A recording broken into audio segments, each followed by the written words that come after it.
آج کل نہ جانے یہ کیا ٹرینڈ چل گیا ہے کہ ٹیچر بچوں کے پیرنٹس سے ذاتی طور پر رابطہ نہیں رکھ سکتے۔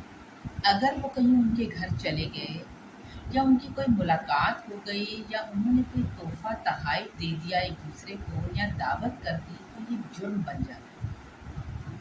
جب ہم اسکول میں تھے تو آپ یقین مانیے تمام ٹیچرز ہمارے گھر آیا کرتے تھے۔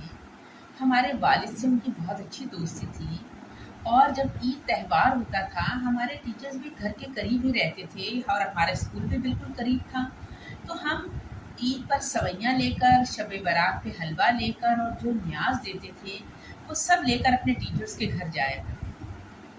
ٹیچر ہم سے بہت محبت کرتے تھے، ہم بھی اپنے استادوں کی بہت عزت کیا کرتے تھے۔ ایک بار میری بہن فرح کی اور میری لڑائی ہو گئی کام پر کہ میں جھاڑو لگاؤں گی اور تم برتن دھو گی اور تم یہ کام کرو گی۔ جب میرے والد گھر آئے تو پتہ چلا کہ ہم دونوں کی لڑائی ہو گئی۔ ابو نے کہا، بیٹا جو تعلیم آپ کو شعور نہیں دے سکتی، ایسی تعلیم کا کیا فائدہ؟ کہ گھر آپ کا اپنا ہے، جو کام نظر آئے آپ کریں، اور اگر آپ نہیں کر سکتے تو آپ کل سے اسکول نہیں جاؤ۔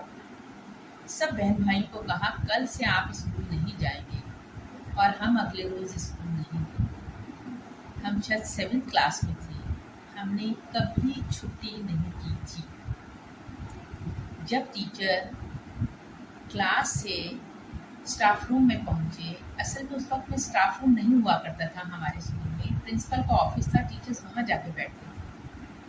پرنسپل جو تھے سر چمن، وہ ہماری انگلش کی کلاس لیتے تھے اور ہماری کلاس ٹیچر بھی تھی۔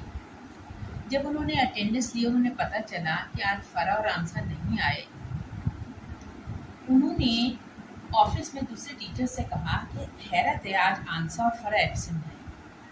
ایک ٹیچر جو عامرہ کی کلاس ٹیچر تھی، انہوں نے کہا عامرہ بھی نہیں آئی، اور جو کلاس ٹیچر تھی میرے بھائی کی، انہوں نے جب بتایا کہ آج تو ثقلین بھی نہیں آیا، تو انہیں بڑی پریشانی ہوئی کہ خیریت کیا ہو گیا، آج سب بہن بھائی ایبسنٹ ہیں۔ مجھے آج بھی یاد ہے سر چمن نے فوراً سر ظہیر کو، جو ہمارے اسلامیات کے ٹیچر تھے، انہیں ہمارے گھر بھیجا۔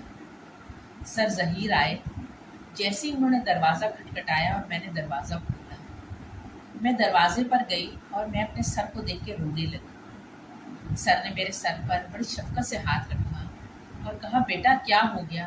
اب میں صرف رو رہی ہوں۔ ابو نے اندر سے پوچھا، کون ہے بیٹا دروازے پر؟ میں نے کہا ابو سر آئے ہیں۔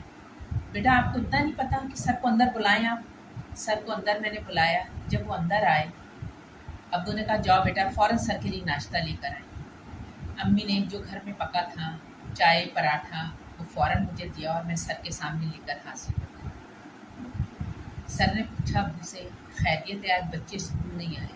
ابو نے پوری کہانی انہیں سنائی اور انہیں کہا، ہم اپنے بچوں کو آپ کے پاس تربیت کے لیے بھیجتے ہیں، اگر یہ تربیت ہی نہیں حاصل کر رہے، یہ کچھ سیکھ ہی نہیں رہے، تو ان کی پڑھائی کا کیا فائدہ؟ سر نے فوراً کہا، میں ان کی ذمہ داری لیتا ہوں، اور یہ بچیاں تو بہت ذمہ دار ہیں، آج کے بعد یہ کبھی ایسا نہیں کریں گے، اور ہمیں اگلے دن اسکول جانے کی اجازت مل گئی۔ تمام ٹیچرز انہوں نے ہمیں سمجھایا، آج بھی مجھے ان کی وہ باتیں سب یاد ہیں۔ سب کی ایک ایک بات، ایک ایک نصیحت مجھے یاد ہے کہ کس طرح انہوں نے ہماری تربیت کی، ہمیں سمجھایا، ہمیں سکھایا، ہمیں پڑھایا۔ اللہ تعالیٰ انہیں سلامت رکھے، آمین۔